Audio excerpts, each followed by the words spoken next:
দূরত্ব ছিল এরকম যে আমার মারে ততটা বেশি পছন্দ করতাম না, কারণ তার একটা সমস্যা ছিল কি, সে আমার বোনের যে হাজবেন্ড ছিল তার সাথে একটা ফিজিক্যাল রিলেশন ছিল। মেমোরি নেই না, আপনার? আমার ছোটবেলা থেকে কোনো মনে ছিল না। শুধু এটাই মনে পড়ে যে আমার মার সাথে আমার বেশি দূরত্ব ছিল একটা কারণেই ছিল। আপনার বোনের বিয়ে হয়েছিল মানে কত বছর বয়সে? বোনের বিয়ে হয়েছিল কত বছর বয়সে এটা বলতে পারবো না, কিন্তু ওর বিয়ে ছিল ক্লাস 3-তে থাকতে। ক্লাস 3 তে থাকতে আপনার বোনের বিয়ে হয়েছিল? মানে কিভাবে এটা পসিবল? এই- আপনি কি জেনেছেন? পুরো স্টোরিটা আমাদেরকে একটু বলেন তো। আমি পুরো ক্লিয়ার হয়েছে মানুষের কাছ থেকে যে আমার যে বোনের হাজবেন্ড ছিল ওনার সাথে আমার মায়ের একটা ফিজিক্যাল রিলেশন ছিল। এটা আপনি মানুষের কাছ থেকে শুনতেন? কার কাছ থেকে শুনতেন? এটা আমার নানুর কাছ থেকে শুনতাম, আচ্ছা। আমার খালাদের কাছ থেকে শুনতাম। আমরা তো আমার নানুদের ফ্যামিলিতে বড় হয়েছি, আমার দাদা বাড়ি বরিশাল। আপনার সামনে কিভাবে বলতো তারা? আমি জিজ্ঞাসা করতাম যে কি জিজ্ঞাসা তার করতেন? ভাইয়া এরকম কেন করে। মার ভাইয়া এরকম কেন করে? হ্যাঁ, তখন আমারে বলতো যে তোর ভাইয়ার সাথে তোর মার সম্পর্ক আছে, প্রেম আছে।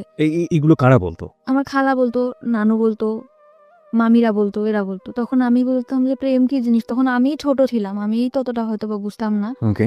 তো তখন আমি সবসময় চেষ্টা, যখন আপনি এগুলো শুনতেন, আপনি তো অনেক ছোট ছিলেন। আপনার ভেতরে ফিলটা কি হতো? আমার মনে হতো যে ওখানে কি হচ্ছে, ওটা কি, আমি নিজের চোখে দেখতাম, বুঝতামও। মানে আপনার সামনেই ঘটনাগুলো হ্যাঁ, ঘটতো? ঘুরতো। আমি দেখতাম দূর থেকে, মানে বোঝার চেষ্টা করতাম যে এটা কি হচ্ছে। এমনকি রুমের মধ্যে ঢুকলেও দেখতাম ওরকম অবস্থায়, কিংবা ওরকমই থাকতো। ওকে। তো আমি তখন আমার নানুরে জিজ্ঞেস করতাম, কিংবা আমার খালাদের জিজ্ঞেস করতাম যে এটা কেন হয়। ওনারা কিছু বলতো না? না, ওনারা কিছু বলতো না, বলতো তোমার মার সাথে ওনার সম্পর্ক আছে। তাহলে মার সাথে যদি সম্পর্ক থাকবে তাহলে বোনের স্বামী হয় কিভাবে, এরকম আমার মাথার মধ্যে সবসময় এটাই করতো। আর আমার চিন্তা ছিল যে ওইটা ওখানে কি হচ্ছে। এই জন্য আমি আস্তে আস্তে বড় হলাম, তখন ক্লাস 6-এ যখন পড়ি তখন একটা ছেলের সাথে আমার সম্পর্ক হয়। এগুলো নিয়ে আপনি আপনার মাকে কখনো জিজ্ঞেস না, করেননি যে আমি মা? মাকে কখনো জিজ্ঞাসা করিনি। আপনার মা কি জানতো যে আপনি এটা দেখছেন? হ্যাঁ, আমার মা জানতো আমি দেখছি, এবং আমার ফ্যামিলি সবাই জানতো। আমার বাবা, এভরিবডি নোজ ইট। সবাই জানতো। জানার পরেও বিষয়গুলো নিয়ে কোনো কথা হতো না, কোনো ধরনের কোনো ঝামেলা হতো না আমাদের ফ্যামিলিতে? পুরা ফ্যামিলি তারপরেই ডিপেন্ড করতো কার উপর? আমার দুলাভাইয়ের উপর। আপনার পুরো ফ্যামিলি এই ভদ্রলোকের উপর ডিপেন্ড করতো ইকোনমিক্যালি? জি। এবং এই জন্য কেউ কোনো কিছু বলতো না? না, কিছু বলতো না। ডিপেন্ড করতো মানে কি ধরনের ডিপেন্ড করতো? টাকা পয়সা দিয়ে হেল্প করতো। আমাদের তো কোনো ভাই নেই, কাজের কোনো নাই, আব্বাও তো সেরকম বেশি কাজ করতে পারতো না, এই জন্য আমার ভাইয়াই সাহায্য। মানে আমার বাবা এটা জানতো? হ্যাঁ, আমার বাবাও জানতো। এবং জানার পরেও কখনো এগুলো নিয়ে কোনো ধরনের মনোমালিন্য, কোনো ধরনের ঝামেলা আমি ততটা বুঝতাম না তো। বুঝতে পারতেন না? মাকে নিয়ে আপনার প্রাথমিক পর্যায়ের প্রথম মেমোরিটাই হচ্ছে এরকম একটা জিনিস আপনার চোখে পড়া। আজকের এই স্টোরিটা খুবই, খুবই, খুবই গুরুত্বপূর্ণ প্রিয় শ্রোতা, এবং যেটা হয়তো সমাজের অন্য কোনো লাখো মানুষের মধ্যে ওর গল্পটা মিলে যাবে না। কিন্তু একটা সন্তানের জন্যে অনভিপ্রেত কোনো ঘটনা তার জীবনে কতটা ছাপ ফেলে এবং এটা শেষ পর্যন্ত কোথায় গিয়ে কি দাঁড়ায়। আমাদের সামাজিক মানসিকতার জায়গাতে আমরা যে সোশ্যাল সাইকিয়াট্রিক যে ব্যাপারগুলো আমাদের চারপাশে ঘটে যায়, সেগুলো গণমাধ্যমে খুবই কম আসে। এবং এগুলো যে মানব জীবনে কতটা গুরুত্বপূর্ণ, নেগেটিভলি এগুলোর ইম্প্যাক্ট কতটা ভয়াবহ হতে পারে, কিংবা আদৌ একটা মানুষের জীবনে কতটা প্রভাব ফেলে, সেগুলো নিয়ে আজকের এই হ্যালো ইট 920 অনেক দূর এগিয়ে যাবে। আমরা একটু ওকে জানার চেষ্টা করি আসলে। Okay fine. আপনি যেটা বলছেন যে ক্লাস 6 এ আপনি একটা ছেলের সাথে বা কোনো একটা, হ্যাঁ, একটু আমার মামার বন্ধু ছিল সে। তো আমি তার সাথে কথা বলতাম, সব ধরনের আর কি ফাজলামি করতাম। তখন আস্তে আস্তে বললো যে তোমার আমার খুব ভালো লাগে, তোমার আমার পছন্দ। আমি বলছি, ঠিক আছে। তখন আমিও আর কি ছিলাম যে ভালোবাসা কি জিনিস, ফার্স্ট টাইম 6-এ থাকতে এরকম আসছে, তখন আমিও এটার মধ্যে করলাম। তখন আমি ওরে বললাম কি, আমি আমার মার বিষয়টা ওরা শেয়ার করলাম যে আকাশ, ওর নাম ছিল আকাশ, আকাশ এরকম আমার মা আর ভাইয়া এগুলা করে, তুমি আমার সাথে করবা? তখন ও বললো যে তুমি অনেক ছোট, আর আমাদের মধ্যে এরকম কেন হবে, যা হবে বিয়ের পর হবে। যেই খবর ওরা, আমি বলছি যে চলো আমরা একটা কিছু করি, ওইখানে কি হয় তুমি আমার একটু বুঝাও। যখনই বলতাম একটু বুঝাও, ও এড়াই যেত, কেমন জানি করতো না। ও আবার অনেক খারাপ ছিল ছেলেটা, যেরকম অনেক ধরনের নেশা করতো, এর জিনিস ছিনতাই করতো, ও করতো। তারপরও ওরাকে আমি অনেক ভালোবাসতাম। তখন ফার্স্ট টাইম আমার লাইফে ও আসছে, আমি ওরা অনেক ভালোবাসতাম। পরে আমার মামার সাথে একটা দ্বন্দ্বের কারণে ও আর কি চলে গেছিল। আচ্ছা। তারপরে আমি আমাদের স্কুলে যাইতাম, ওই বিষয়টা আমার মাথার মধ্যে সবসময় থাকতো যে ওইটা কি, ওইটা আমার জানতে হবে, ওইটা কি। মানে বাবা, মা এবং দুলাভাইকে যে অবস্থায় দেখেছেন? দেখছি। তখন আমি আরেকটা ছেলের সাথে সম্পর্ক হয়, তার নাম হচ্ছে ইমরান। দোকানে মানে ওর একটা দোকানে কাজ করতো ও। ওকে স্কুলে যাইতাম আসতাম, ওখানে ওর সাথে আমার রিলেশন হয়। তখন আমি ওকে বললাম যে একটা কিছু করি, তা বলতো কি যে বিয়ে করতে হবে। তাহলে আমি বলছি, যদি বিয়ে করতে তা চলো। আমার সবসময় ধারণা ছিল যদি বিয়ের পরে এই জিনিসটা হয় তাহলে ইমরানটা আমি যেভাবে হোক বিয়ে করবো। একটু জাস্ট বোঝার জন্যে, মানে আপনার ওই বিষয়টার প্রতি এক ধরনের কিউরিওসিটি গ্রো করে। সবসময় মাথার মধ্যে খেলতেছে যে ওইটা কি হচ্ছে, ওখানে কি হলো, আমি ওইটা চাই। আকাশ বললো যে বিয়ে না করে এটা করা যাবে না। এই জন্য আমি চিন্তা করলাম যে আমি এটা বিয়েই করবো, সে যেই ছেলেই হোক। বিয়ে জিনিসটাও কি আপনি বুঝতেন না। না? আপনি এই বিষয়টা মার সাথেও কখনো শেয়ার করেননি, বড় বোনের সাথেও কখনো শেয়ার না। করেননি? আমি কারোর সাথে শেয়ার করি নাই। কেন কারোর সাথে করেননি? আমি মার সাথেও কথা বলতাম না, বড় বোনের সাথেও কথা বলতাম না, খুব কম। বড় বোনের সঙ্গে কেন সে কথা বলতেন? সবকিছু জানতো তো। জানার পরেও সেই বিষয়গুলোর না। আপনি বুঝতেন ব্যাপারটা খারাপ? হ্যাঁ, অবশ্যই। কারণ যেখানে ঘরের আড়ালে হইতেছে, একটা কোণে হচ্ছে, অন্ধকারে হচ্ছে, তখন কেন এটা হবে না? আমার নানুদেরকে জিজ্ঞেস করলে বলতো যে এরকম, এরকম ভালো না। উল্টাপাল্টা কথা বলতো। তো এগুলো নিয়ে আপনার মার সঙ্গে নানুদের সঙ্গে কোনো ঝামেলা নানুর সাথে, খালার সাথে সবসময় প্রশ্ন করতাম, কিন্তু মার সাথে তত বেশি আমার মনে পড়ে না। হয়তোবা করছি কি করি নাই, কিন্তু আমার মনে পড়ে না যে মাকে কখনো প্রশ্ন করছি যে, "মা তুমি এটা কেন করছো?" Curiosity, the ultimate thing is curiosity, এবং এই কৌতূহলের কারণে আপনি একটা ছেলেকে প্রপোজ করলেন যে বিয়ে করবেন বা এরকম কিছু একটা, কারণ ও বলছিল যেগুলো বিয়ের পরে হয়, আপনার কিউরিওসিটির জায়গা থেকে। সে আমাকে বলছিল এটা বিয়ের পরে হবে। তো আমি বলছি, "ঠিক আছে, তাহলে আমি বিয়ে করতে চাই।" ও ঘুরাইতে, ঘুরাইতে ৭ মাস কেটে গেল। ৭ মাস পরে ওরে আমি খুব জোর করলাম যে আমাকে এখন বিয়ে করতেই হবে। তখন আমি বাসা থেকে পালাই গেলাম। হুম। পালাই ওর একটা ফ্রেন্ডের বাসায় গেলাম। যাওয়ার পরে সে রাত্রের বেলা অনেক দূর ওর ফ্রেন্ডের বাসা। ওদের বাসাও আমাকে নেয় নাই। মানে ও বেশি বড় না। দুজন মানে ২ বছরের বড় ছোট এরকম হবে। আর তত বেশি ভালো কাজও করে না যে আমারে চালাইতে পারবে। তারপরেও ফ্যামিলির অমতে বিয়ে করছে আমার ওই যে ওর সাথে আপনার বয়সের ডিফারেন্স কত ছিল? ২ বছর। মাত্র ২ বছরে। তখন আপনি ক্লাস 6 এ পড়েন। তার মানে আপনার বয়স যদি ১১ হয়ে থাকে তাহলে ওর বয়স ১৩ থেকে ১৪ বছর। না, তখন আমি ক্লাস 8 এ পড়ি। তখন আপনি ক্লাস 8 এ পড়েন। ওকে। তার মানে আপনিও নাবালিকা এবং সেও নাবালক বলা যেতে পারে। তখন আপনার চেয়ে ২ বছরের বড় হলে ওর বয়স ১৬ বছরের মতো হবে, আপনার তখন ১৪ র মতো। ওকে, বলুন তারপর? তারপরে আমাদের ওই রাত্রেবেলা আমি ওরে বললাম যে, "এখন তো কিছু করতে পারো?" তো বলতেছে যে, "হ্যাঁ, অবশ্যই করতে পারি।" তখন আমাদের মধ্যে একটা হলো। তখন আমি বুঝতে পারলাম যে এই জিনিসটা এইটাই। এটার মধ্যে তেমন কোনো কিছুই না, এইটাই। তখন আমি আমার মার প্রতি আমার তত আরো বেশি ক্ষোভ হলো, ঘৃণা হলো যে এই কাজটা তো হাসব্যান্ড ওয়াইফ করতে পারে। তো আমার মা আর দুলাভাই কেন করবে?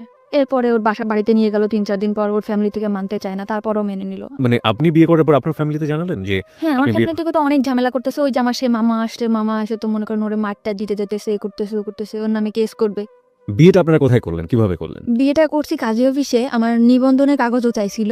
ওর একটা বড় ভাইরা দিয়া আর কি ১৮ বছর করে নিছিল। হুম।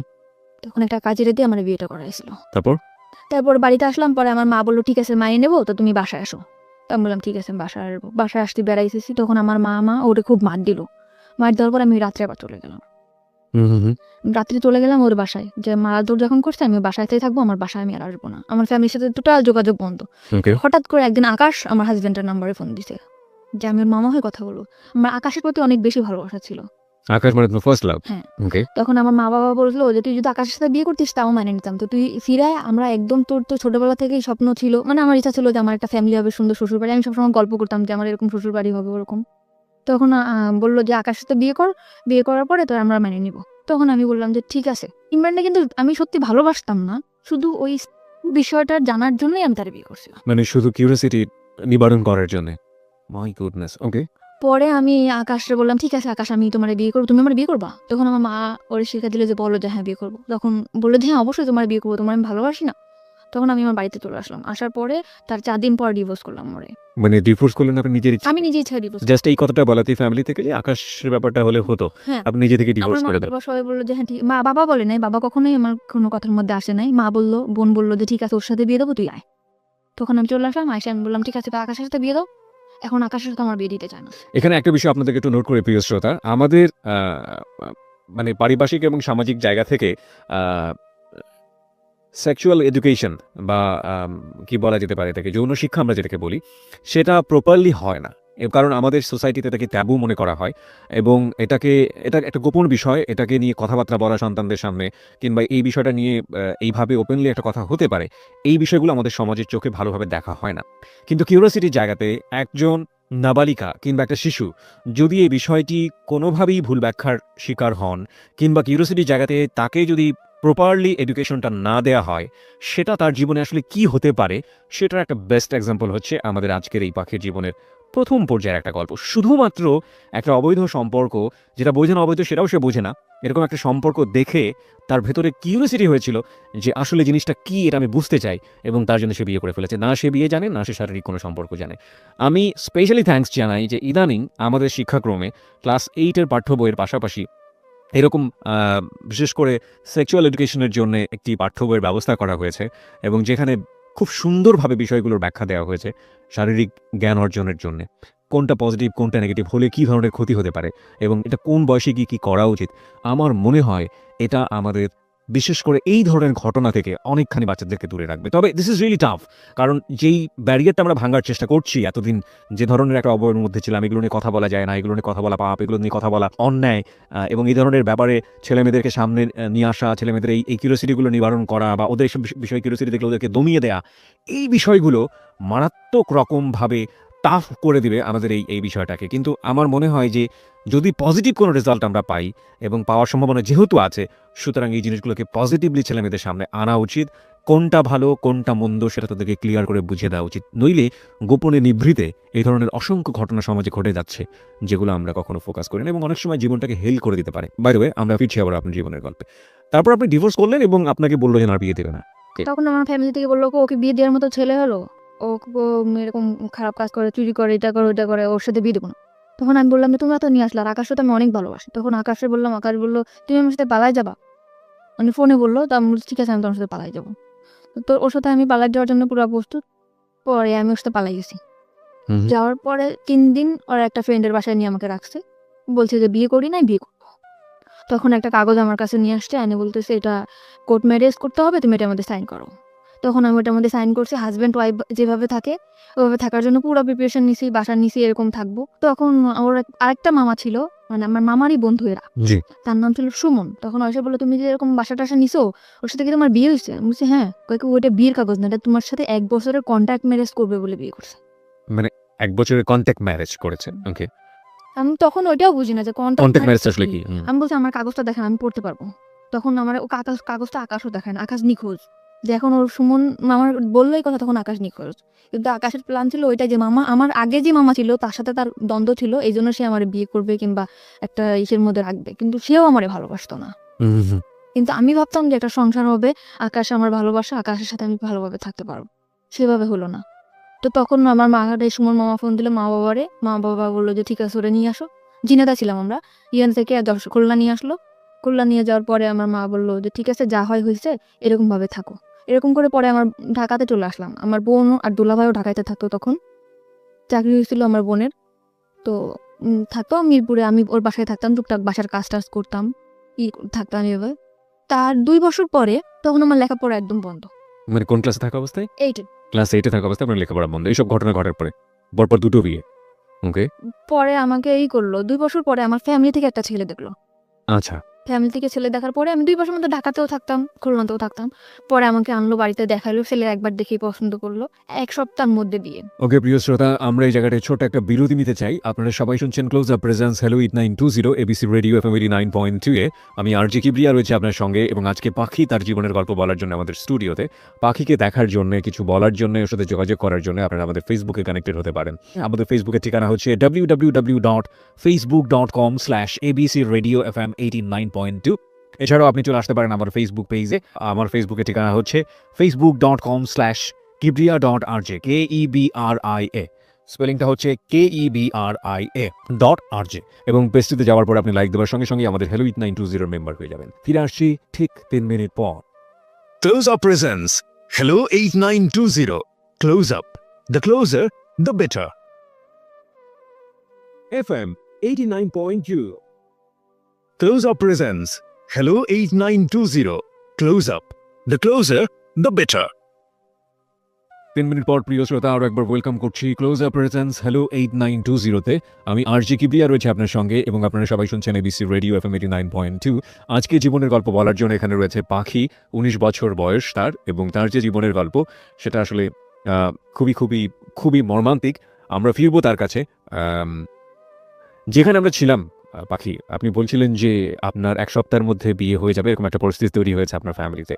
আর এই আমাদের গেস্টকে দেখার জন্য আপনারা ফেসবুকে আসতে পারেন। আমাদের ফেসবুকের ঠিকানা www.facebook.com/abcradiofm89.2। এছাড়াও আপনি চলে আসতে পারেন আমার ফেসবুক পেজে। আমার ফেসবুকের ঠিকানা হচ্ছে facebook.com/kibria.rj, KEBRIA, স্পেলিংটা হচ্ছে KEBRIA.RJ। ওকে, বলুন তারপর।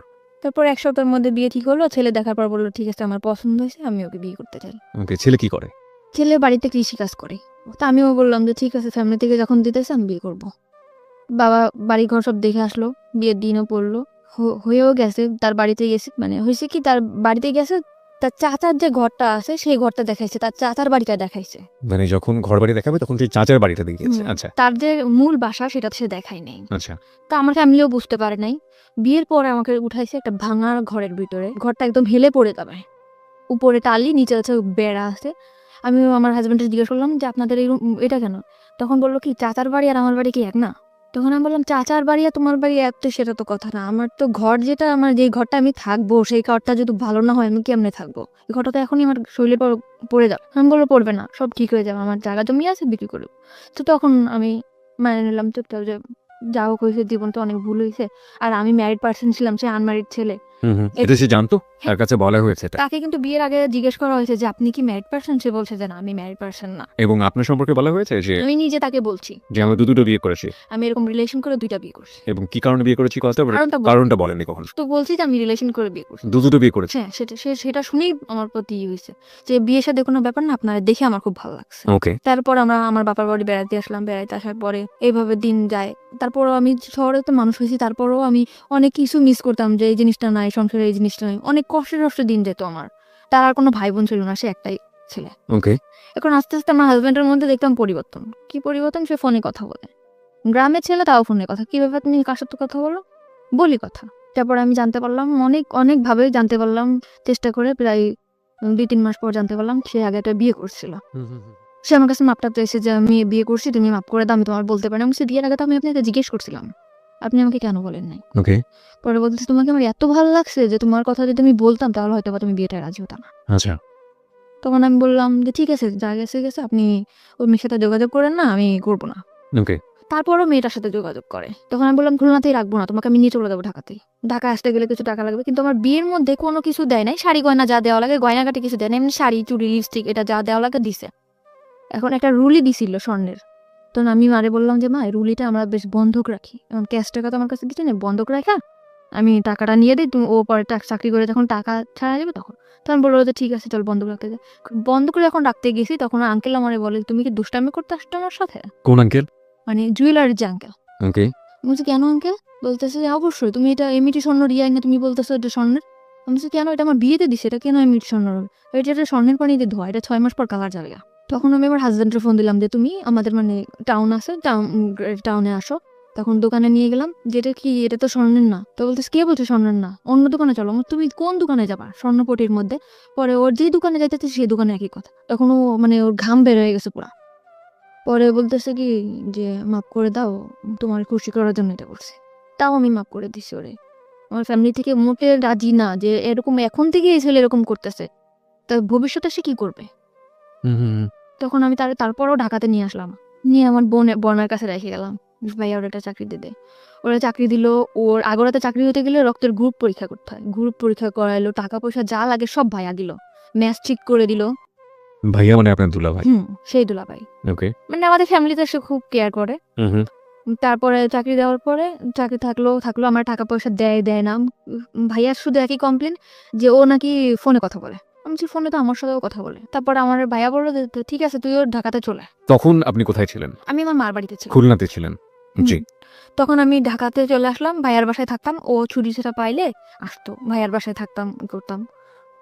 তারপরে আমি বললাম যে ঠিক আছে, ভাইয়ার বাসায় তো মানে গেস্ট যে রুমটা, ড্রয়িং রুমটা যেটারে বলে, ওইটা তো ভাইয়াদের ছুপা নাই, ওটা তো খালি আসতো। ওখানে আমরা একটা পর্দাটা নাই, ওখানেই আমরা সংসার করা শুরু করি। বললো ঠিক আছে। আমাদের মানে ওর রুম নেওয়ার মতো এত বেশি টাকা বেতন পাইতো না, মাত্র 7,000 টাকা বেতন পাইতো।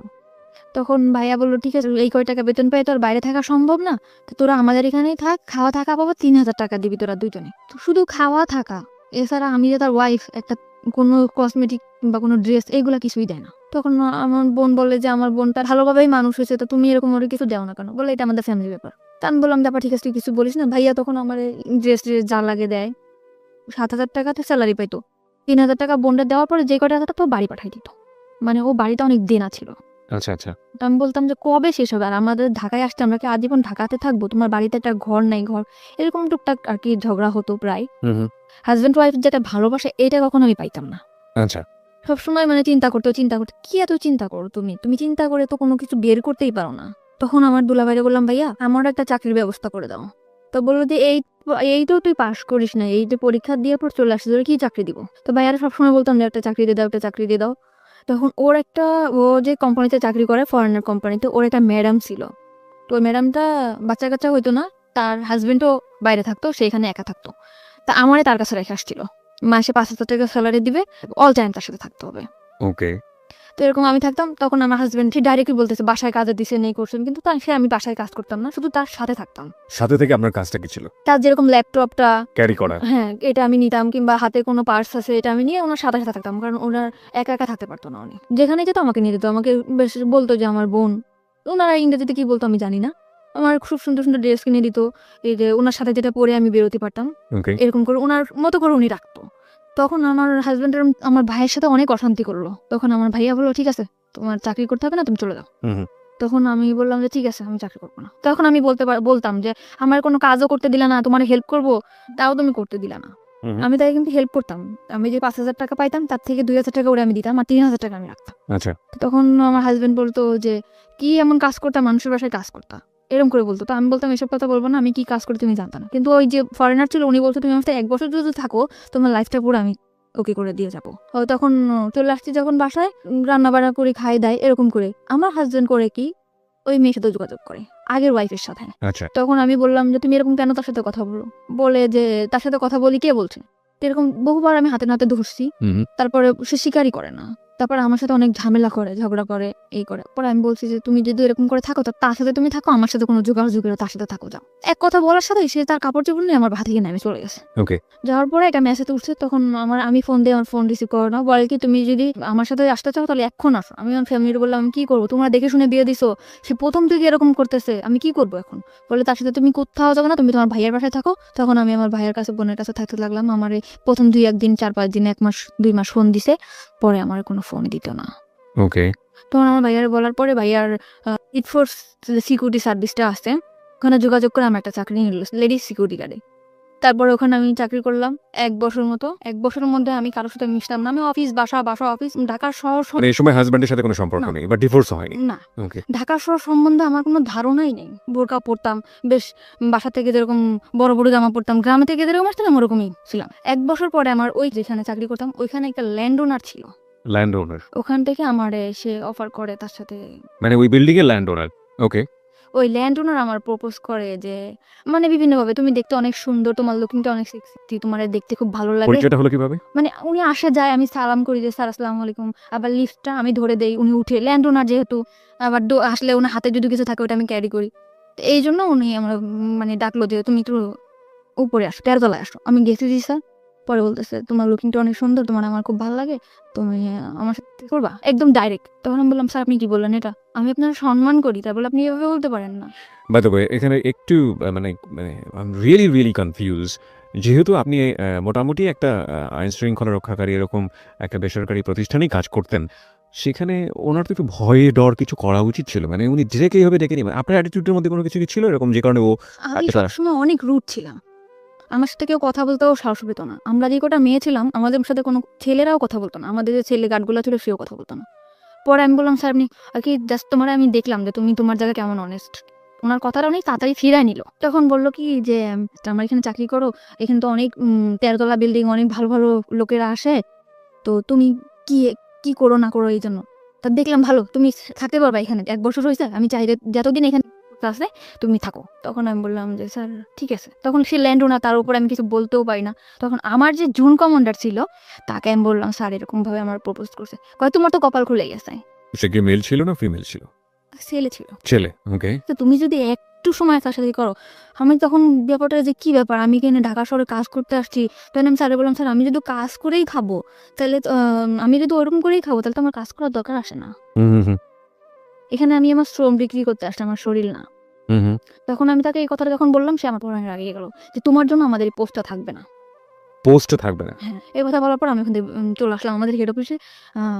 উনি আমার নামে কমপ্লেন করলো, আমার যে জুন কমান্ডার স্যার উনি এরকম ডিউটি ভালো করে না, এই জন্য ওর নামে কমপ্লেন এসে, ল্যান্ড ওনার কমপ্লেন দিয়েছে, আপনি ওকে ডাকেন অফিসে। আমাকে স্যার ফোন দিল। আমি ভর্তি হওয়ার পরে কখন আর অফিসে যাই নাই, ওই ফার্স্ট টাইম। ওকে। খুব ভয় পাচ্ছি আমি, স্যার আপনি আমাকে কেন ডাকছেন? কি আমি জানি কি হয়েছে না হয়েছে। আমি পরে স্যারের বললাম যে স্যার আপনি আমার বাবার বয়স এরকম এরকম ব্যাপার। কি মা তাহলে তোমার ওখানে যাওয়া ঠিক হবে না? তুমি রিজার্ভে থাকো। রিজার্ভ। হ্যাঁ। ওকে যে বিভিন্ন জায়গায় যেরকম সোনারগাঁ, রেডিসন এরকম যেরকম পার্টি টাটি হয়, এখানে ডিউটি করলে তুমি ডিউটি করো। ওকে এমনি সময় বাসায় থাকবা, তোমার স্যালারি 6,000 টাকা, 9,500 টাকা স্যালারি পাইতাম, ওখান থেকে 6,000 টাকা চলে আসছে। ওকে ওখানে বিভিন্ন ছেলেদের সাথে ডিউটি করতে হতো, আমি ওখান থেকেই খারাপ হয়ে গেলাম। মানে রিজার্ভে যাওয়ার পরে আপনি মানে হাউ ইট হ্যাপেন, মানে খারাপ হয়ে গেলাম বললে আপনি কিন্তু বুঝবেন না কিভাবে কি ঘটনাগুলো ঘটেছে। মানে একটা ছেলের সাথে মিশতাম, অমুক জায়গায় ডিউটি করতে হবে, আমাদের দুইজনের, একটা ছেলে একটা মেয়ে। কত কথা হয় না, কথা হইতে হইতে হইতে হইতে ওরা বলে যে আমরা এরকম ড্রিঙ্কস করি, আমরা অনেক মজা থাকি, তুমি কি এমন ড্রেস পরো, বোরকা পরো কেন, এখন কি মেয়েরা বোরকা পরে কিনা। আর আমার মধ্যেও না ওরকম একটা চঞ্চলতা কাজ করতো, আমিও চাইতাম যে না এদের সাথে খোলামেলাভাবে থাক। এর ভিতরে এরকম থাকতে থাকতে আমাদের বাড়ির পাশে একটা বাড়ি ছিল, বাড়িটার নাম নাই, মানে আমাদের থেকে অনেক ভালো অবস্থা। Okay. ছেলেটা দেখতে শুনতে অনেক সুন্দর ছিল, সে যে আমার মতো একটা মেয়ে প্রপোজ করবে আমি ভাবতে পারিনি। আমি এর মধ্যে বাড়িতে গেছিলাম একবার, পহেলা বৈশাখে বাড়িতে গেছি, সে আমাকে ডাইরেক্ট বললো যে পাখি তোমার খুব ভালো লাগে, তোমার বিয়ের আগে থেকেই ভালো লাগে, তো তোমার সাথে আমি ফ্রেন্ডশিপ করতে পারি। আমি বললাম যে ঠিক আছে করতে পারো। তখন আমিও চাইছিলাম যে একটা মানুষ আমার জীবন থাকুক। এরকম করতে করতে না তার সাথে আমার ফোনে, সে থাকতো খুলনাতে, আমি থাকতাম ঢাকাতে। ফোনে রিচার্জ করে দিতাম, আমি চাকরি করতাম, ফোনে রিচার্জ করে দিতাম 50 টাকা 100 টাকা, কোনো গেঞ্জি যা পারতাম কিনে রাখতাম ওর জন্য, ও খুশি হতো। ও আমার অনেক বেশি মানে আমার কথা দিয়া বুলায় রাখতো, আমি এখন যেটা বুঝি যে না আমার কথা দিয়া বুলায় রাখে। মানে বিভিন্ন রকম কথা বলতো, ও আমাকে কখনো একটা সুতাও কিনে দিত না, কিন্তু আমি চিন্তা করতাম যে ওরে কি পরলে ভাল লাগবে, কি করলে ভাল লাগবে, এটা করতাম। যেমন প্যান্ট, শার্ট, টি শার্ট, ঘড়ি এগুলো কিনতাম, বিভিন্ন উপর টাকা দিতাম। আমি আর যে 6,000 টাকা থেকে মানে অল্প কিছু, ধরুন 200-500, তখন ওইটাই আমার কাছে বেশি ছিল, ওরকম দিতাম। ও নিত, ও চাইতো। পরে ও মাস্টার্স কমপ্লিট করলো, তখন আমি বললাম যে তুমি ঢাকাতে আসবা, বললো হ্যাঁ ঢাকাতে আসবো। ঢাকাতে আসলো, ফ্রেন্ডের বাসায় আমরা ঢাকায় দেখা করলাম, কথা বললাম অনেক। ও সবসময় বলতো তোমার আমি বিয়ে করবো, যে আগে থেকে আমার পড়াশোনাটা কমপ্লিট হোক। ছেলেটা অনেক সুন্দর ছিল। মানে ও তো বিবাহিত ছিল? না, বিবাহিত ছিল না। একদম বিবাহিত ছিল না। আপনি সম্পর্কে সব জানতো? হ্যাঁ, আমার বাড়ির পাশে সব জেনে শুনে আমার দিকে আগাইছিল। ওকে। কিসে পড়তো ছেলেটা? তখন মাস্টার্স করতেছে। মাস্টার্স করছে, আর আপনি দেখি ক্লাস 10ও পাস করেন। না, ওকে। ঠিক আছে, তখন আমার হয়তো ওটা আবেগ ছিল, আমি বুঝতাম না যে ও যেরকম আমার দিকে আগাইছে, আমি ভাবতাম মনে হয় সত্যি সত্যি ও আমার ভালোবাসা। এখানে একটা বিষয় একটু নোট করছি প্রিয় শ্রোতা, আজকের স্টোরিটা এতটাই বেশি সেন্সিটিভ, আমাদের সামাজিকতার জায়গা থেকে আজকের অতিথির পুরো ফেসটুকু আমরা ফেসবুকে দেখাতে পারবো না, কিন্তু একজন মাস্টার্স পড়ুয়া একটা ছেলে একটা ক্লাস 8 পড়ুয়া একটা মেয়ের প্রতি এফেক্টেড হতে পারে কি কারণে, কতটুকু সৌন্দর্য একজন মেয়ের মধ্যে থাকলে এ ধরনের ঘটনা ঘটতে পারে, ততটুকুই সুন্দর ও আসলে, এবং অ্যাবসলিউটলি শি ইজ বিউটিফুল। কিন্তু আমরা আমাদের গল্পের জায়গাটা থেকে আমরা পারছি না ওর পুরো মুখ অবয়বটা আপনাদেরকে দেখাতে। চলুন আমরা আবারও ওর কাছে ফিরি। হ্যাঁ বলুন তারপর। কিন্তু আমি সবসময় চাইতাম যে আমার ছোট্ট একটা সংসার হোক। আমি আবারও স্বপ্ন দেখতে শুরু করলাম যে আমার লাইফে যা গেছে গেছে, ও হয়তো বা আমার সুন্দর একটা সংসার দিতে পারবে। বাই দ্য ওয়ে, আপনি যখন এটা বলছিলেন যে আপনি আপনার ছেলে কলেজদের সাথে মিশে বিভিন্ন পার্টিতে হ্যাঁ, তারপর দায়িত্ব করতেন, ওই সময়গুলো থেকে আপনি ওদের সাথে মিশে ড্রিঙ্কস না তখন আমি এগুলো তখনও ওরা শুরু করেন? করতো, ওরা করতো, আমি আর কি ভাবতাম যে আসলে আমি একটু করবো, এই করবো, মানে ভালো লাগতো। তারপর চিন্তা করতাম না, বোনের বাসায় থাকি, ভয় পেতাম, কিছু করতাম না। তো তখন নাজিমের সাথে আসতে, মানে আমার সাথে রিলেশন ছিল, তার নাম ছিল নাজিম। তখন ও বললো যে ঠিক আছে আমি তোমার বিয়ে করবো। আবার স্বপ্ন দেখতে শুরু করলাম যে আমার ছোট একটা সংসার হবে, আমরা অনেক প্ল্যানিং করলাম যে আমাদের একটা মেয়ে বেবি হবে, এরকম বাসা নিব, তুমি তো এরকম সুন্দর, আমাদের বেবিটাও হয়তো, অনেকভাবে প্ল্যান করলাম। পরে আস্তে আস্তে দেখি কি ও ফোনে আমার সাথে তত সময় দেয় না, ফোনে ততটা সময় দিচ্ছে না। কিন্তু কোন ও তো আপনার সম্পর্কে সমস্ত কিছু জানতো, বিশেষ করে দুটো বিয়ে হয়েছে আপনার, এরকম ভাবে আপনি সংসারও করেছেন এবং আমার ফ্যামিলি অবস্থা সবই জানে। সব জানতো। ও কি শুধুমাত্র আপনার সঙ্গে প্রেমের সম্পর্কই ছিল নাকি আলাদা এক ধরনের ইন্টেনশন ছিল, ফিজিক্যাল ফিজিক্যাল রিলেশন কোনো ধরনের কোনো ইন্টেনশন ছিল না? ওকে বলুন তারপর।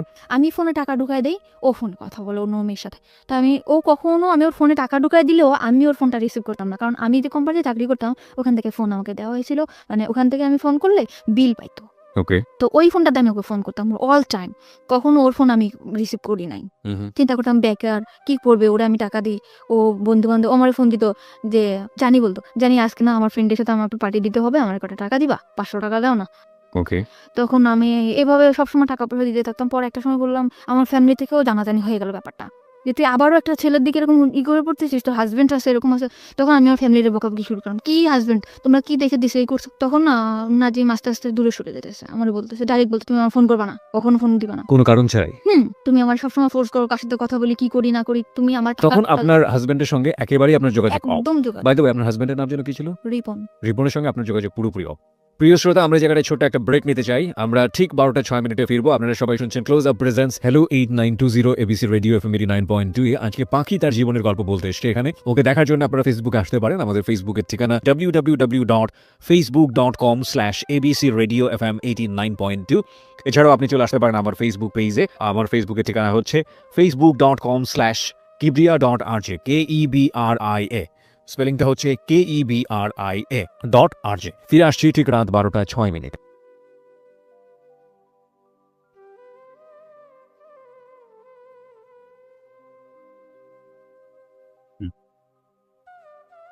Close Up presents Hello 8920. Close Up. The closer, the better. 12:06 হচ্ছে সময়। প্রিয় শ্রোতা, আপনারা সবাই শুনছেন close up presence hello 8920 ABC radio FM 89.2 এ। আমি আরজে কিবরিয়া রয়েছে আপনার সঙ্গে, এবং আজকে পাখি রয়েছে তার জীবনের গল্পে। আপনাদের যদি জীবনের গল্প বলার জন্য মন চায় তাহলে আপনারা আমাদেরকে ফোন করতে পারেন। আমাদের ফোন নাম্বারটি হচ্ছে 09613892892। আমি আবারও বলছি 09613892892। পাখি আপনার কাছে ফিরছি, এবং পাখিকে দেখার জন্য আপনারা চলে আসতে পারেন আমাদের ফেসবুক পেজে। আমাদের ফেসবুকের ঠিকানা www.facebook.com/abcradiofm89.2। এছাড়াও আপনি চলে আসতে পারেন আমার ফেসবুক পেজে। আমার ফেসবুকের ঠিকানা হচ্ছে facebook.com/kibria.rj KEBRIA। স্পেলিংটা হচ্ছে KEBRIA.RJ। ওকে, জি বলুন তারপর।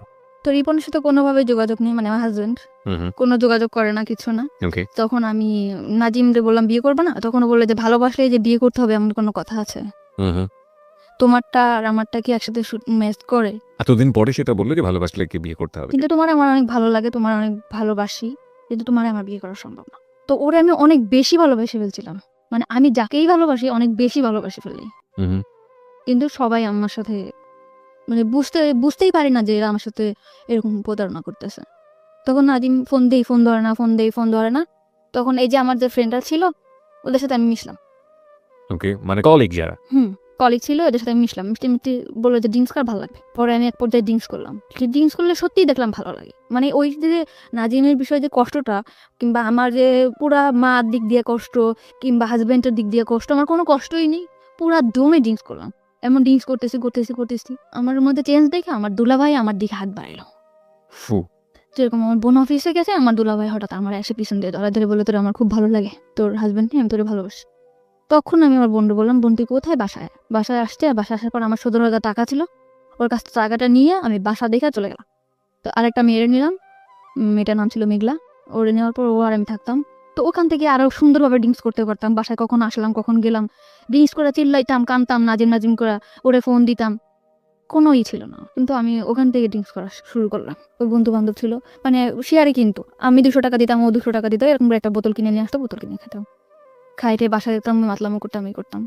তো এরকম করার পরে এখন রিজার্ভে ছিলাম। তো আমি পরে নতুন একটা পোস্ট লাগবে 1 তারিখে, গেল বছর, যে বছরটা চলে গেল, ওই গেল বছরের এই 1 তারিখে 1 তারিখে পোস্ট লাগছে। লাগার পর আমার এই যে জুন কমান্ডার ওনার সাথে আমার পরিচয় হলো, যে ঠিক আছে আপনার জন্য আমি ডিউটি করব এরকম একটা খ্রিস্টান প্রতিষ্ঠানে। তখন আমার খ্রিস্টান প্রতিষ্ঠানে দিল, আমি ওখানে ডিউটি করতাম। ডিউটি করার পরে ওখানে ডিউটি করতেছি 2টা মেয়ে, আমি আর একটা মেয়ে, আর ওই বাসাটায় থাকতাম। তা আমার হাজব্যান্ড আমার সব দিক দিয়ে যোগাযোগ বন্ধ ছিল, কোনোভাবে আমার সাথে কোনো যোগাযোগ করতো না।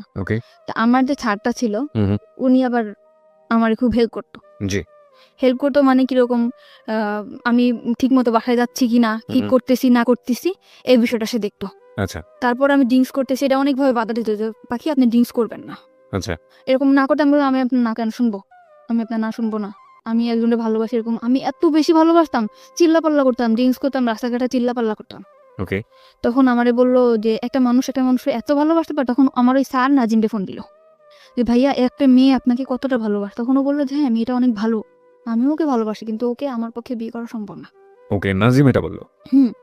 তখন আমার সব কলিগরা ওকে একবার করে ফোন করলো, যে ভাইয়া, মানে আপনি সব কলিগের কাছে আপনার উইকনেসটা দেখাতেন, যে আপনার দুর্বলতাটা দেখাতেন। আমি ড্রিঙ্কস করার পরে আমি আর সব সময় ওরকম ওরে ফিল করতাম, আমি আগের মতো ডিউটি করতে পারতাম না, করতে পারতাম না ওরকম। তারপরে আমার করলো, আমি ওখান থেকে সরে আসলাম আস্তে আস্তে, মানে ফ্রেন্ডদের কাছ থেকে সরে আসলাম, কিন্তু আমি বাসায় ড্রিঙ্কস করতাম। তখন আমার স্যার বললো যে তুমি এভাবে ড্রিঙ্কস করো না পাখি, তুমি আসলে অনেক ভালো মেয়ে, এরকম বিভিন্ন রকম কথা বলতো। কিন্তু ওই পোস্টে আমি ঠিক মতো আবার ডিউটিটা করতাম। আমার কোনো জায়গা থেকে আমার ডিউটির কারণে কখনো চাকরিটা দিত না। ওকে। আমি ঠিক মতো ডিউটি করতাম। ডিউটি আওয়ার্সের পরে আমি উল্টাপাল্টা করতাম, যেরকম ড্রিঙ্কস করতাম, আবার বাইরে ঘুরতে যেতাম, এটা করতাম। তখন আমার স্যার আমার দিকে আগে আসলো। কিভাবে আগে আসলো? বললো যে তোমার মতো ভালো যদি আমার ওয়াইফ আমারে বাসতো তাহলে আমার মনে হয় পুরো পৃথিবীটা ওরে দিয়ে দিতাম। এই ধরনের কথা বলতো? মানে তার ওয়াইফের প্রতি অনেক ধরনের দুর্বলতা আমাকে দেখাইতো। মানে তার ওয়াইফ তার দিক দিয়ে পারফেক্ট না, সে তাকে ভালোবাসে না, সে তাকে কোনোভাবে সুখ দিতে পারে না, সে তার ছেলের দিকে যত্ন নেয় না, সে তার সংসারে কোনোভাবেই মানে মন নেই, এরকম। তখন আমি বললাম এসব কথা আমারে বলেন কেন? তখন আমার মনের মধ্যে কিন্তু নাজিমই আছে। আর সে মানে অফিস আওয়ার পরে আমার নিয়ে ঘুরতে যেত, আমিও যেতাম, আমার ড্রিঙ্কস করে যেত, ঘুরতে যেত, করতো। তখন আমি খুশি ছিলাম, ভালোই ছিলাম। ওকে। তারপরে না হইলো, ওনার ওয়াইফ যখন বাড়িতে গেছে তখন আমি আর উনি একদিন ড্রিঙ্কস করছি। উনি ড্রিঙ্কস করলে কোনো প্রবলেম হয় না, ওকে। কিন্তু আমি ড্রিঙ্কস করার পরে আমি মানে পুরো অ্যাবনর্মাল হয়ে যায়। তখন আমি চিন্তা করতাম, মানে আমার সেন্সই থাকতো না। কিন্তু ওই নাজিমকে কল করতাম, নাজিমকে কল করে এটা করতাম ওটা করতাম, উল্টাপাল্টা চিল্লাপাল্লা করতাম। তো ওনার ওয়াইফ যখন বাড়িতে গেছে, ওনার বাসায় আমাকে নিয়ে গেছে। এটা কি আপনি জানতেন আগে থেকে যে ওনার না, বাড়িতে আছে? তা আমি কিছু জানতাম না। আমরা কিন্তু কুড়িল বিশ্বরের একটা বার আছে, ওখানে থেকে ড্রিঙ্কসটা বাইরে এনে ড্রিঙ্কস করছি। এটা জায়গায় বসে ড্রিঙ্কস করার পর আমি অ্যাবনর্মাল হয়ে গেছি। পরে উনি ওনার বাসায় আমাকে নিয়ে গেছে। নিয়ে যাওয়ার পরে সত্যি কথা আমার সেন্স ছিল না তখন, হয়তোবা আমাদের মধ্যে ফিজিক্যাল কোনো রিলেশন আছে, হয়তোবা মানে কি আমি শিওর। ওকে। আপনি পরবর্তীতে শিওর হয়েছেন? ওকে। হয়েছে তার মানে ড্রিঙ্কস করার অনেক রাত্রেবেলা আমার মানে সেন্স একদম আমি এখানে স্যার, আমি এখানে কেন? তখন বলতেছে কি যে তোমার আমার খুব ভালো লাগে, তোমার সব কিছু পারফেক্ট, আমার ওয়াইফের থেকে তুমি অনেক বেটার, এরকম করে বললো। তখন আমি খুব কাঁদতেছি যে আপনি এটা কি করলেন, আপনার সাথে আমার এটা কেন হলো, এরকম করে। তখন মাইনে নিছি, নেওয়ার পরে না তখন চাকরিটা বাঁচানোর ভয়, তখন ভয় পেতাম কি হয়তো বা চাকরিটা থাকবে না। চাকরি না থাকার ভয়টা কেন ছিল?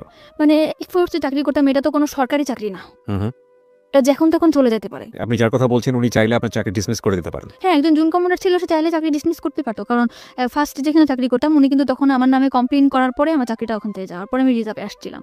ওকে। সো আপনার এই ভয়টা কাজ করতো? হ্যাঁ, এইভাবে কাজ করতো, এই যে আমার যদি কোনোভাবে চাকরিটা না যেত। তারপর এরকম সে আমার বিভিন্ন জায়গায় ঘুরতে নিয়ে যেত, বিভিন্ন জিনিস গিফট করতো, কিনে দিত। আপনি এগ্রি করে গেলেন? হ্যাঁ, আমি এগ্রি করে গেলাম যে নাজিমের অ্যাবসেন্টটা কিন্তু সে ঢুকে পড়ছে আমার লাইফে। এত দ্রুত? এত দ্রুত মানে কি, বেশ কিছুদিন হয়েছে, 4 মাস এরকম। সে এরকম একটা মানুষ যে সে কিভাবে যেন আমার ক্যাশ করে ফেললো। আর তারা আমি কিন্তু ফার্স্ট টাইমে বলতাম যে আপনার আমি কখনো ভালোবাসবো না। আমি তারা আরো বলতাম যে আপনার ওয়াইফ আছে না, এরকম এরকম জিনিস গিফট করবেন, এইভাবে সে অনেক, মানে ওয়াইফকে কিভাবে কনভিন্স করবে? হ্যাঁ, সে তার ওয়াইফকে কিন্তু অনেক চেষ্টা করতো, কিন্তু তার ওয়াইফ সেরকম ধরনের ছিল না।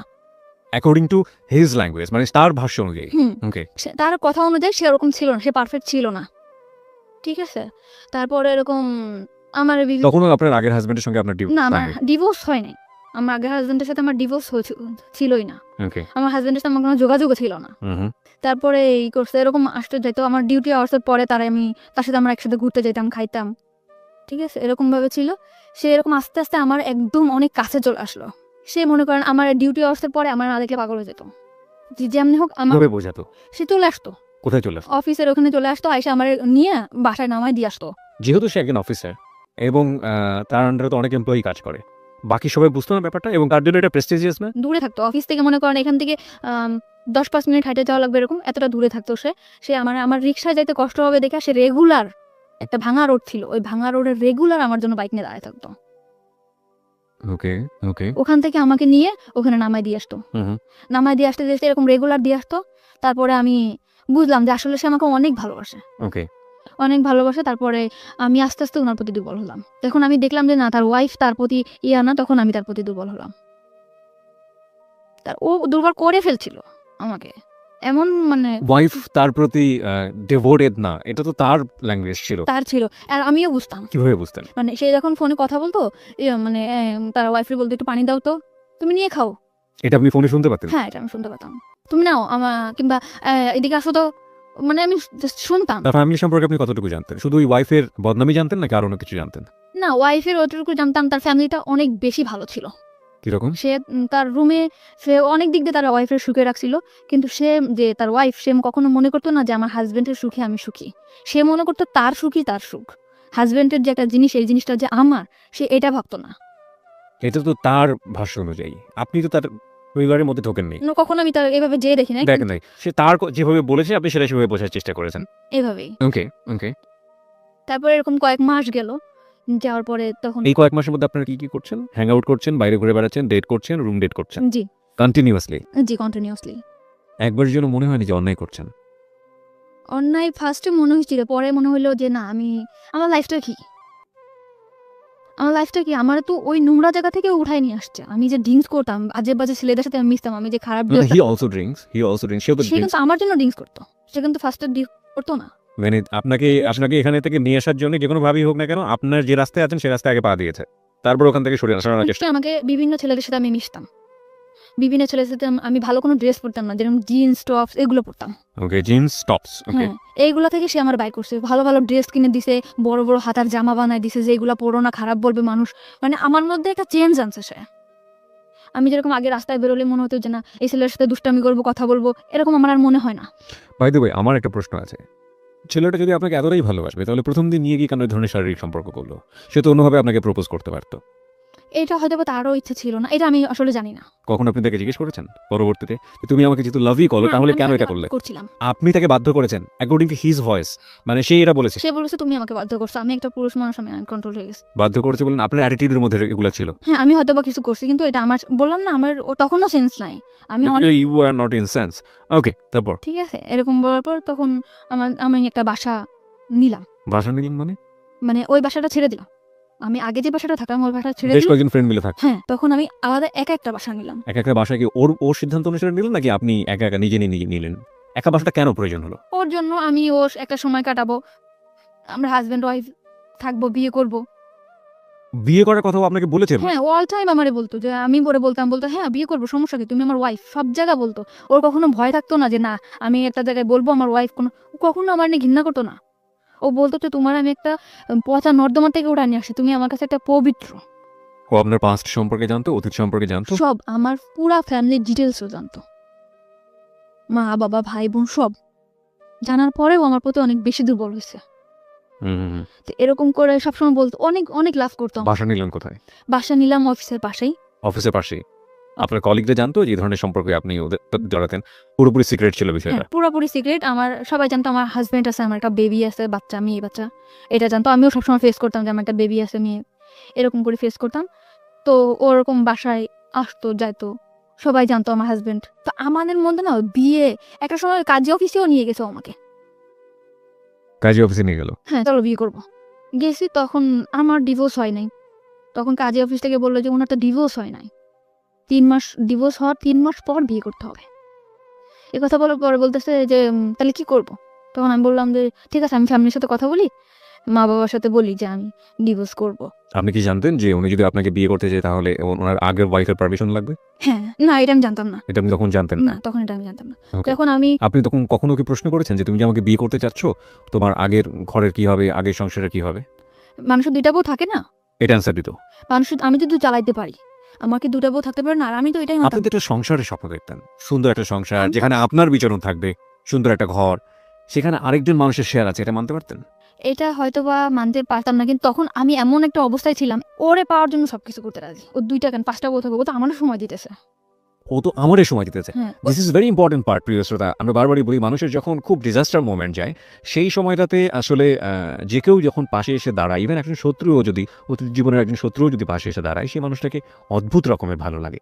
কিন্তু সেটার মধ্যেও যে এক ধরনের জটিলতা থাকে, সেটা ভবিষ্যতে একসময় মেঘ কেটে যাবে, আকাশ পরিষ্কার হয়ে যাবে, তারপর এই মানুষের যে কন্ডিশন, ফ্যামিলি কন্ডিশন বা এই মানুষের যে অবস্থা, সেটা আসলে আমার জীবনকে কতটা প্রভাবিত করতে পারবে ইন এ পজিটিভ সেন্স, ওই জিনিসটা কিন্তু মাথার মধ্যে কাজ করে না। আর ওর একটা ব্যাকগ্রাউন্ড কথা আপনারা চিন্তা করবেন, ও তখন বয়স খুব বেশি হলে 17 থেকে 18, এবং ওর এডুকেশন, ওর ফ্যামিলি ব্যাকগ্রাউন্ড, ওর যে অবস্থা, সব কিছুর জায়গা থেকে এটা অত্যন্ত লোভনীয় মনে হয়েছে ওর কাছে। সব দিক থেকে মেন্টালিও অনেক বেশি ডিপেন্ডেন্ট হয়ে গেছে। আর ফিজিক্যাল ব্যাপারটা তো ওর জন্য কি, সেটা ছোটবেলা থেকে যারা শুনছেন একেবারে প্রথম থেকে তারা বুঝতেই পারছেন। হ্যাঁ, বলুন। তারপর তখন বাসা নিলেন? তো কাজী অফিসে কাজী আমাদের বলল যে তোমার বিয়ে তো করতে হবে, বিয়ে তো করবা, আজ করো 3 মাস পর করবো। কিন্তু সবচেয়ে বড় কথা হলো মানুষের শরীরে, মানে লোক দেখানো বিয়ে এবং ইসের বিয়ে থেকে, মানে কাগজে কলমে বিয়ে, হাদিস মোতাবেক বিয়ে, যেটা থেকে সবচেয়ে মনের বিয়েটাই বড়। এটা হলে না, তখন আমি এটার মধ্যে কাজ করতে, যে আমাদের তো মনের বিয়ে তাহলে হয়েই গেছে, বিয়ে করব। আর ও যেখানে যাবে, আমার ওয়াইফ, আমার সব জায়গায় বলতে আমার আমার ওয়াইফ, আমি বলতাম আমার হাজব্যান্ড। আমার নাম কিন্তু ইসলাম ছিল না, আমি কিন্তু ইসলাম দিছি। কেন ইসলাম, মানে আপনি আপনার রিলিজন কি? তা আমার হচ্ছে আক্তার।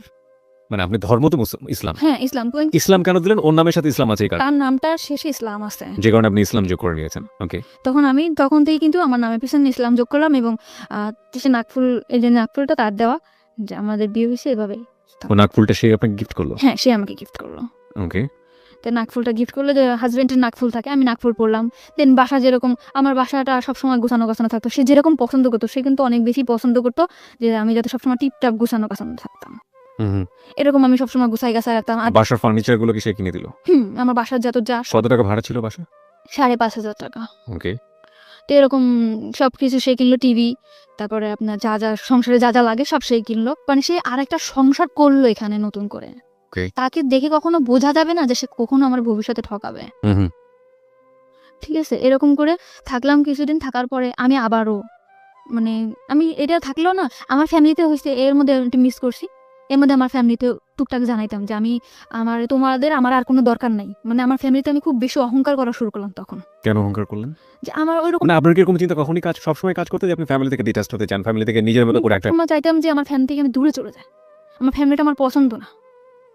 ওকে, তা আমি বলতাম যে আমার এখন তোমাদের পর আমার আর ডিপেন্ড করতে হবে না, আমি এখন আমার মতো করে থাকতে পারবো। আমার লাইফে এমন একটা মানুষ আসছে যে তোমাদের কথা আমার চিন্তা করতে হবে না। মানে সবসময় অহংকার করতাম আমার ফ্যামিলির প্রতি, যে তোমরা কেমন থাকো তার থেকে ভালো আমি থাকি, আমি অনেক বেশি ভালো থাকি। এরকম করে বললাম আমার ফ্যামিলিতে। এবং সেটা কি জানতো যে কি কারণে আপনি এই অহংকারটা করছেন? হ্যাঁ, তারা আমার প্রশ্ন করতো যে কেন এরকম করো, তুই বিয়ে করছো? আমি হ্যাঁ, মানে আমার ফ্যামিলিতে আমি বলতাম যে আমি বিয়ে করছি, আমি ভালো আছি। আমার বাসা আমার বোনও চিনতো না, আমার মাও চিনতো না। বলতে হয় না কখন? না, বলতাম ভালো আছি। ওকে, আর বলতাম ভালো আছি, এই জন্য তারা কখনো চাপও দিত না যে না আমি ভালো আছি। ওকে, আর আমার গার্জিয়ানরা তত বেশি শক্ত ছিল না যে অন্যান্য বাচ্চারা যেরকম দূরে থাকলে মারধর করে একটা জায়গায় আনে, আমার মনে হয় ওরকম কখনো আমি পাই নাই, শক্ত গাইডেন্স। শক্ত গার্জেন আমি পাই না। কিন্তু ও আমার অনেক বেশি শক্ত গার্জেন। ওর পারমিশন ছাড়া আমি কখনো বাসার থেকে নামতাম না, কখনো কোনো কারোর সাথে যোগাযোগ করতাম না। তো ওই চাকরিটা চলে, এই মানে রিজার্ভ থেকে আসার পরে ওর কাছে যখন আসলাম, পুরা সিম কার্ড পুরা সব কিছু বন্ধ করে দিলাম ওর মতো করে। শুধু ওর নাম্বার, বোনের নাম্বার, দুলাভাইয়ের নাম্বারটাও ছিল না, বাবার নাম্বার, মার নাম্বার, এই কয়জনের নাম্বার ছাড়া আমার কোনো কলিগের নাম্বার, কারোর সাথে কোনো যোগাযোগ আমার ছিল না। আমার পৃথিবীটাই ও ছিল, আমার অফিস আর ও, এছাড়া আর কিছু না। ও তেমনি, মানে যতটুকু সময় অফিসে থাকবে, অফিস শেষ করে বাসায় যেয়ে ড্রেসটা চেঞ্জ করে আমার বাসায় চলে আসবে। রাত 10টা, কিন্তু রাত্রে থাকতে পারতো না, যেহেতু সে ম্যারিড পার্সন, চলে যেত রাত্রে। তো এরকম পাশের ফ্ল্যাটের বাড়ি জিজ্ঞেস করতো, ভাবি ভাই আজ কেন চলে যায়? আমি সে বলতাম যে সে জুন কমনটা, সে রাত্রে নাইট চেক করতে হয়, অবশ্যই তাকে যেতে হবে। ওকে, মানে বাসার লোকজন জানতো আপনার হাজবেন্ড সে? সবাই, মানে দোকানে যে খাইতাম, দোকানের লোক জানতো, এলাকার লোক জানতো, পাশের বাসার মানে পাশের ফ্ল্যাটের লোক জানতো, সবাই জানতো। তো আমার ফ্যামিলিতে আমি অনেক বেশি কড়া করে ফেলছিলাম যে তোমার মা, তুমি আমার মা, তোমার আমার লাগবে না, তোমার মানে অনেক বেশি খারাপ ব্যবহার করতাম, লাগবে না, কারোর লাগবে না, আমি অনেক ভালো আছি, সবার থেকে আমি ভালো আছি, এরকম অহংকার করা শুরু করলাম। তাদের দিক থেকে আমি অনেক দূরে চলে আসলাম। ওকে, তারপরে আমার মা বললো যে ঠিক আছে, যদি বিয়ে করে থাকো ভালো। তখন আমি ওরে, এরকম যাচ্ছে দিন যাচ্ছে, তখন আমার মধ্যে কাজ করে যে তখন আর কি একটু বাস্তববাদী মনে হয় হচ্ছিলাম। মানে চিন্তা করতাম যে আসলে কি এটা আমার হবে। আমার মনের মধ্যে কিন্তু কাজ করতো যে সে তো আমার হাজবেন্ড না, সে কি আমার সাথে থাকবে, শুধু এটা মনে হতো। এখন আমার মা কিন্তু আমার বলতো, কিংবা ফ্যামিলির সবাই বলতো, মা বলতো যে ছেলে যদি ভালো হয় তো ভালো। আর সবসময় চাইতো যে আমি একটা বিয়ে করি, সংসার করি, আমি নিজের মতো করে বিয়ে করি, যাতে আমি সবসময় তোমার ফ্যামিলির বকাবকি করতাম যে কি বিয়ে দিছো, আমার লাইফটা কেন এরকম হলো। এরকম বলার পরে বললো যে তুই যদি ভালো থাকিস তো ভালো।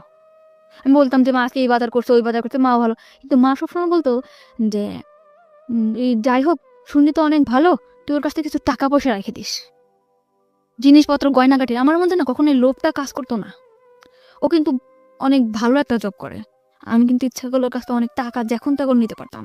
আমি সংসারিক খরচ ছাড়া ওর কাছ থেকে কখনো টাকা নিতাম না। মানে আমার মা কিন্তু সবসময় বলতো যে ওর কাছ থেকে টাকা নিয়ে রাখবি, 10,000 টাকা, 5,000 টাকা নিয়ে রাখ। এই কথাগুলো কিন্তু ওরা আমি কখনো বলতাম না, কারণ আমার ফ্যামিলি অনেক বেশি ছোট হয়ে যাবে ওর কাছে।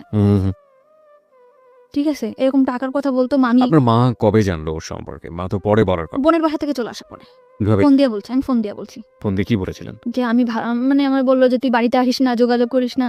তখন আমি বললাম ভালো আছে, আমি বিয়ে করছি। তখন ওর সাথেও ফোনে কথা বললো, ওর সঙ্গে কথা বলতো, কি বললো? বললো আন্টি আন্টি আমি ওর সাথে একসাথে চাকরি করি, ভালো, ও খুব ভালো মেয়ে, এই সেটা বললো। কিন্তু আমাদের মধ্যে যে রিলেশন আছে ও বলোনি। মানে ওইটা বলেনি যে ও আপনাকে বিয়ে করেছে? না, ওকে। কিন্তু ও বললো যে ওর নিয়ে কোনো টেনশন করা লাগবে না, আমি আছি ওর পিছনে, সারা জীবন থাকবো। ওকে, ওর স্ট্যাটাস কি, ফ্যামিলি স্ট্যাটাস কি, কি অবস্থায় আছে কিছুই জানে না না আপনার ফ্যামিলি? না। ওকে ফাইন, তারপর?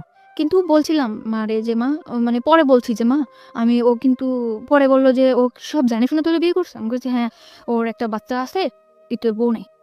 কিন্তু ওর বউ নেই? মারে মিথ্যা কথা বলছি যে মা, আমার পুরো ফ্যামিলিতে বলছি যে ওর একটা বাচ্চা আছে কিন্তু ওর বউ নেই। এটা বলার পরে তো বললো ঠিক আছে, তুই যদি সুখে থাকিস তুই থাক। কিন্তু আমার সবসময় আমার মা কান ভাঙানি দিত, তোর কাছে টাকা নিয়ে, এটা নিয়ে, ওটা নিয়ে। কিন্তু এটা আমি নিতে পারতাম, ওর কাছ থেকে টাকা নিয়ে এটা নেই ওটা নেই। হুম। ওকে। কিন্তু এটা আমি ওরে চাইতেও পারতাম না। কিন্তু একদিন আমি চাইছি, একদিন আমি বললাম যে তুমি আমার টাকা দাও, তোমার লাইফ থেকে আমি চলে যাবো। তুমি মানে টাকা দাও, তোমার লাইফ থেকে আমি চলে যাবো। লাইফ থেকে চলে যাওয়ার প্রশ্নটা কেন আসলো? মানে চলে যাওয়ার প্রশ্নটাকে আমি চিন্তা করতেছি যে ও কি সত্যি আমার কোনোদিন স্ত্রী মর্যাদা দিতে পারবে? আমরা যেখানে একটা জায়গায় চাকরি করি সবাই তো জানে যে আমি কোন জায়গা থেকে আসছি, আমি ড্রিঙ্কস করছি সবার সাথে, ওর যে একটা রেকর্ড এটা তো খারাপ হবে অফিসে। Okay, very good, very good, very good thinking. তারপর? ঠিক আছে, ওর যে একটা মানে যে পজিশনে আছে সবাই তো ওরা অসম্মান করবে। হ্যাঁ হ্যাঁ। তো আমি যদি এরকম একটা জায়গা থেকে আসছি, আমার লাইফে এত দুর্ঘটনা, সবাই কি ভাববে? তা আমি ওর লাইফ থেকে চলে যাবো। এটা আপনার মধ্যে সেন্স করে করেছে নাকি ওর আচরণের মধ্যে জিনিসগুলো ছিল? কখনো আচরণ চেঞ্জ হয়নি, ও কখনো আমার দূরে সরাইতে চায় না। আমি সবসময় বলতাম আমি চলে যাবো, থাকবো না, আমি তোমার সাথে থাকবো না, এটা বলতাম। ওকে। আর আমার মধ্যে কাজ করতে হচ্ছে আমার সাথে তো বিয়ে হয়নি, আদৌ কি থাকবে? সবসময় দুর্বলতা। না, একটা জিনিস আমি বুঝতে পারছি, সেটা হচ্ছে আপনার নাজিমের সঙ্গে তখন তো আপনি চাইলে ডিভোর্স দিতে পারতেন, যেহেতু আপনাকে বিয়ে করতে চাচ্ছে। আপনি ডিভোর্সটা কেন দেননি? আপনি কেন ডিভোর্স দেননি?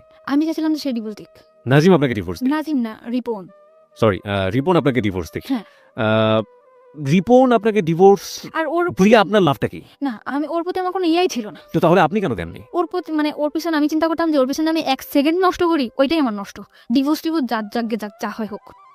কিন্তু আপনার তো এই ভদ্রলোককে পাওয়ার জন্য, বিয়ে করার জন্য আপনার অন্তত আপনার জায়গা থেকে পথটাকে ওপেন মানে খোলাসা রাখতে হবে। সেই জায়গাটা থেকে তো আপনাকে সিঙ্গেল স্ট্যাটাসে আসতে হবে। আপনি তো কাগজে কলমে তখনও কারো না কারো বিবাহিত বউ। তো আপনার কখনো মনে হয়নি যে আপনি ওকে ডিভোর্স দিয়ে দিবেন, রিপনকে ডিভোর্স? তো বহুবার মনে হতে যাই ডিভোর্স করি, আবার মনে হচ্ছে না করবো, সমস্যা কি? কিন্তু ওইভাবে যদি আমি জানতাম যে আসলে আমাদের অমুক ডেটে বিয়ে, কিংবা আসলে বিয়েটা মানে হচ্ছে, ফিক্স করা যদি থাকতো তাহলে আপনি এরকম একটা, কিন্তু আসলে বিয়ের ব্যাপারটা খুব ইমোশনাল ছিল, চলো করে ফেলি, চলো করে ফেলি, তারপর আবার করবো। তারপর আবার যা সেরকম অবস্থায় চলে যাওয়া। ওকে, মানে সিরিয়াস ছিলেন না আপনার আলটিমেটলি। ইমোশন যখন আসতো তখন সবকিছু করে ফেলবো, ইমোশনটা থেমে গেলে আবার আগের জায়গায়। আটার যারা ভেরি ইম্পর্টেন্ট। ওকে, তারপর? তখন আমি ওরে বললাম যে আমি তোমার লাইফ থেকে চলে যাবো। তখন ও বললো কেন চলে যাবা? আমি বলছি, থাকবে না তো, কারণ এইভাবে হয়, তুমি কখনো আমার সাথে রাত্রে থাকতেছো না, তুমি আমার বিয়ে করতেছো না, আমি এভাবে কি সংসার জীবন হয়? আমার একটা সংসার না এটা। তখন ও বললো যে তুমি আমার লাইফ থেকে চলে যাও, তুমি টাকা চাচ্ছ, তুমি টাকা নিবা, কিন্তু এই বাসায় থাকবা, তুমি এই বাসা থেকে কোথাও যেতে পারবা না। ও টাকার নিয়ে আপনাকে প্রশ্ন করেনি যে তুমি টাকা দিয়ে কি করবা? কোনো দিনও প্রশ্ন করে নেই। কোনো প্রশ্ন সে করেনি? না। টাকা চাচ্ছ, টাকা নিবা। হ্যাঁ, ওকে, টাকা তারপর? চাচ্ছ, টাকা নাও, তোমার অ্যাকাউন্ট করে দিয়েছি, অ্যাকাউন্টে রাখো, তাও ভালো, কিন্তু তোমার আমি কখনো আমার জীবন থেকে তুমি যাইতে পারবা না। প্রিয় শ্রোতা, আমাদের আর একটা বিরতির সময় হয়েছে, আমরা এখানে একটা বিরতি নিতে চাই। আপনারা সবাই শুনছেন close up presence hello 8920 ABC radio FM 89.2 এ। আমি আরজি কিবরিয়া রয়েছে আপনার